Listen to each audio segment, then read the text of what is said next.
Hey everyone, Eggman here with another video, and today we have my first video for the 5th set of the One Piece card game, I know it's a little bit maybe late with it. It's just kind of been a weird month with the holidays, but also specifically with the restriction list and how we had Star Deck 10 and how that's been like its own kind of meta and just everything else. So apologies that this is being a little bit late since the set drops a week from this upcoming Friday, but I've been having a lot of fun testing it on my live streams on Twitch and here on YouTube, and then every one of my live streams have been dedicated to one of these 6 leaders.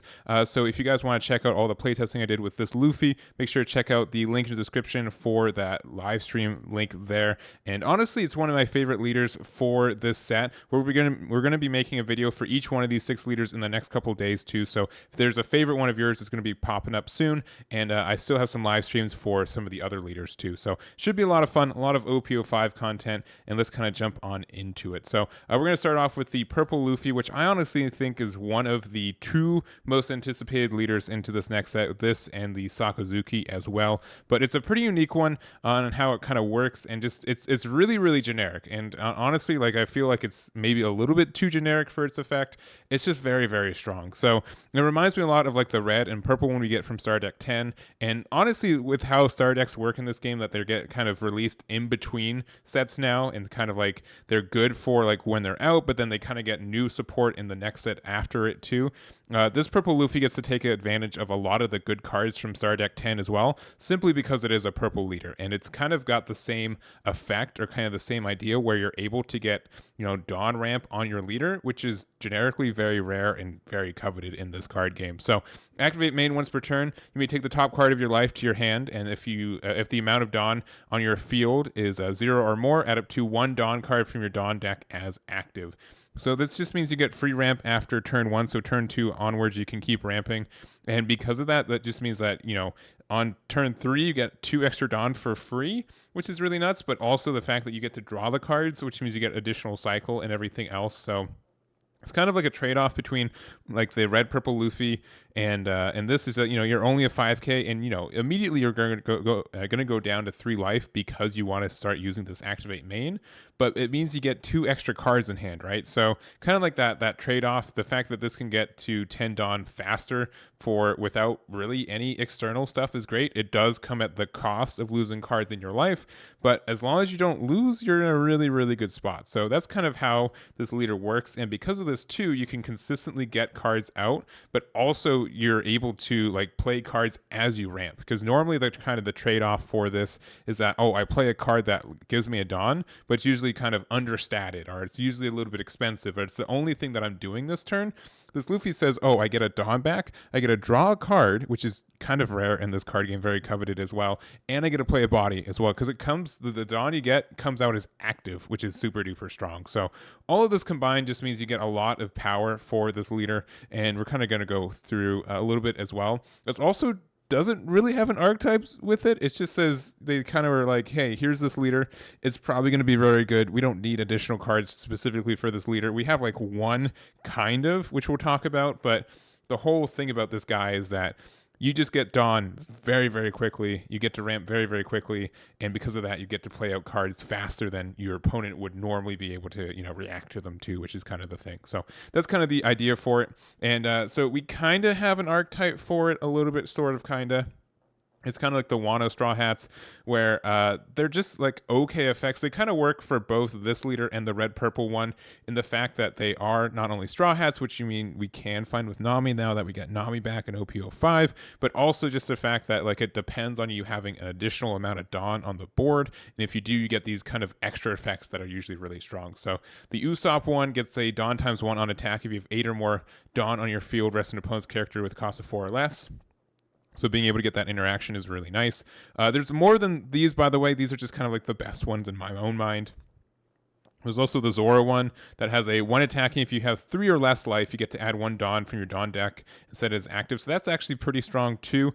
And it's very easy for us to go down to 3 or less life when we have an effect that says use me and get down to it. So I think Zoro can be a good card if you want like the super duper ramp. This card also just really works well with the red purple Luffy because you're always at 3 or less life, which is very strong. And then we have the Frankie as well. It has a Dawn ×1. If you have 8 or more Dawn in this field, you get a this character gains rush. So it's kind of like a Jozu in archetype as well. It's very easy to get this card to have rush, and it's a 2k counter too. So these are kind of like the nice ones. They all have Straw Hat Crews, so if you have searchers for that, which we do also have in purple now, so that's fine for it. I don't think this is like the best way, but there are like these three specifically are some good tools that you want to run in the deck as well. So there we go there. And then we kind of have like these two cards are just busted. I'm just gonna say like specifically the new Useless Captain Kid, the 5-drop blocker we get in this set is just bonkers. It's a very, very good card. It's a 5-drop 6k blocker.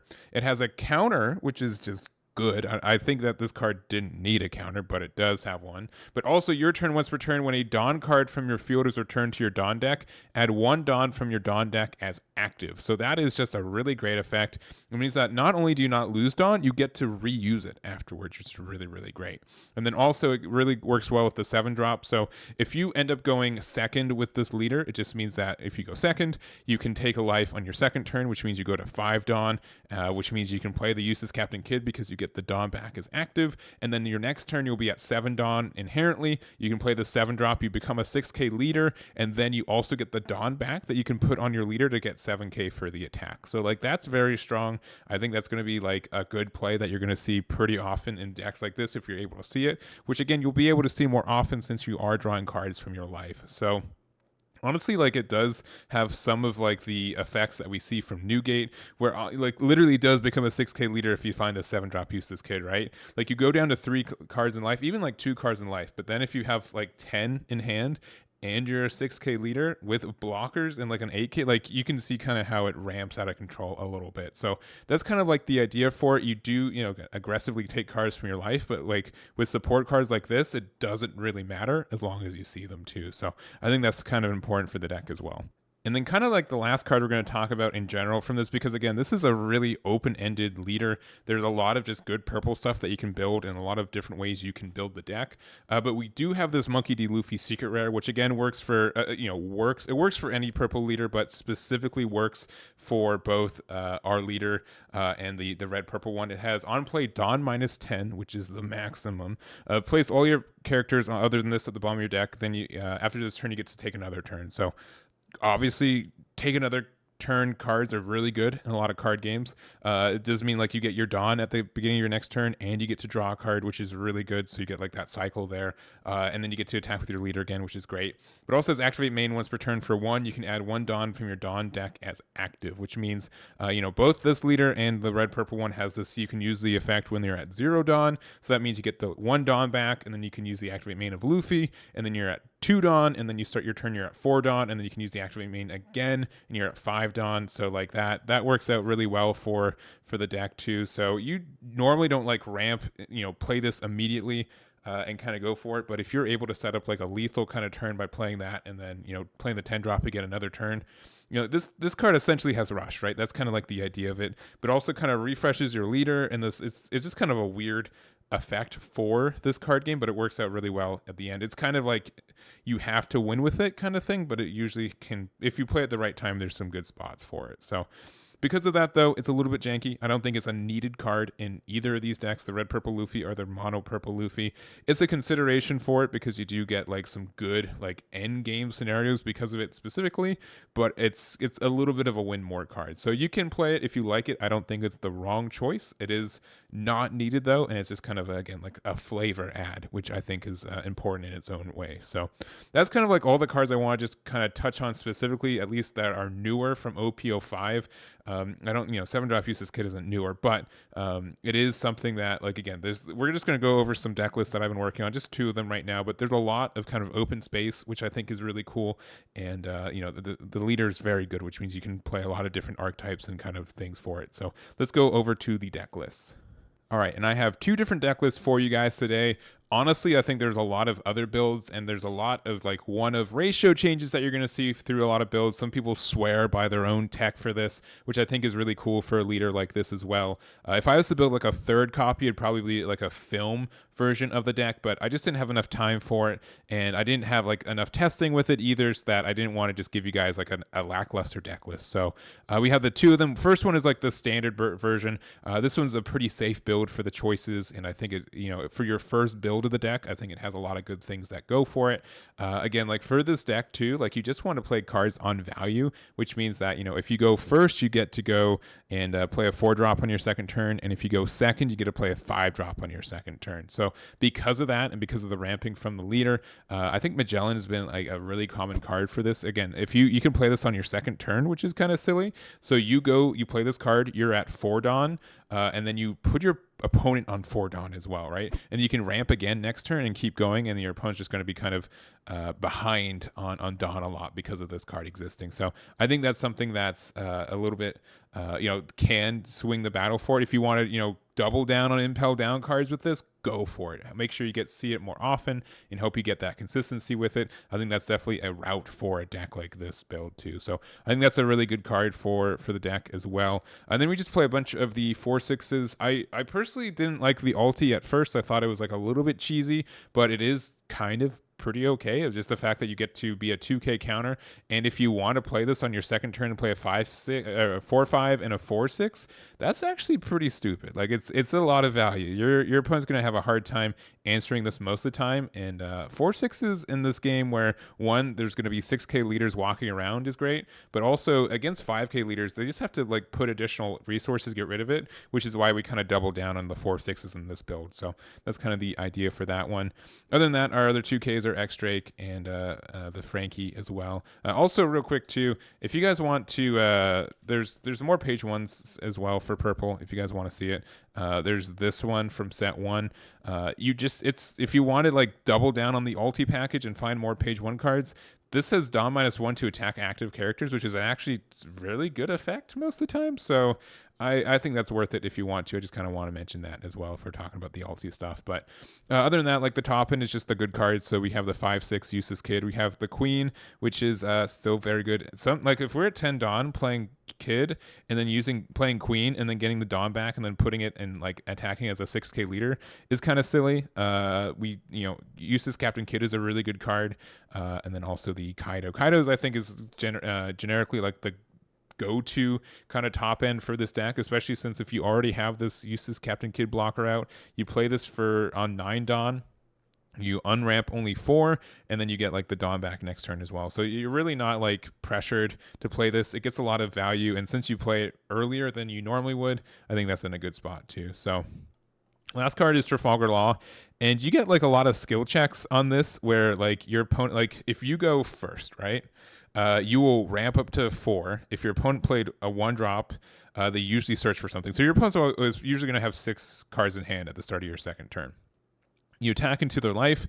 If they take it, you have to play the Trafalgar Law, and if they don't, then like you can do something else. But like it pressures your opponents to say like, I have to respect this card, because if I don't, I'm going to have to lose 2 cards in hand randomly, and they get to develop a blocker. So that's added for this deck. You don't always have to do this like sometimes you just play it just to be a blocker on curve because you got nothing better to do, but that's usually kind of how it is. So that is this build of the list. And then the build that I've been playing a lot of is the Water 7 version of it. It's a little cheese, but I do like the consistency that you get to add from it. Mostly it's just you have this 1-drop searcher in the Kokoro, which lets you look at a Water 7 at the top of your deck, which is really great.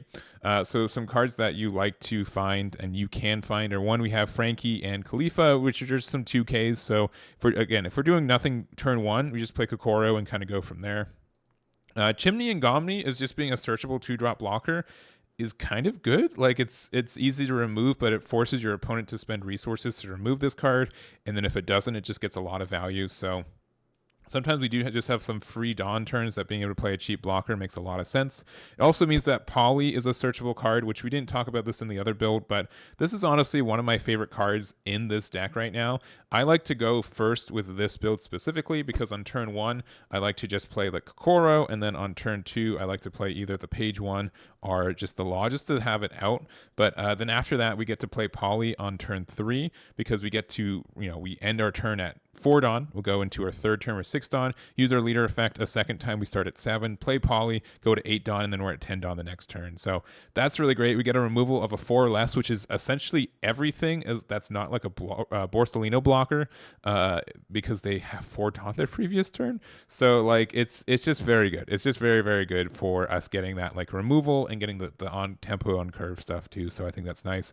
Jet Gatling is also searchable, and then also Top Knot, which this honestly does get a lot of additional value from us as well. It bottom decks cards, and like Borsalino, if you don't like Sakazuki, this is a really, really good card against the Sakazuki matchup, which you're going to see a lot of that too. So that's kind of like my mindset for this deck. Other than that, it's just kind of the generic cards as well. I do put 2 of the 10 drops because with the card I'm testing with, it does win me games.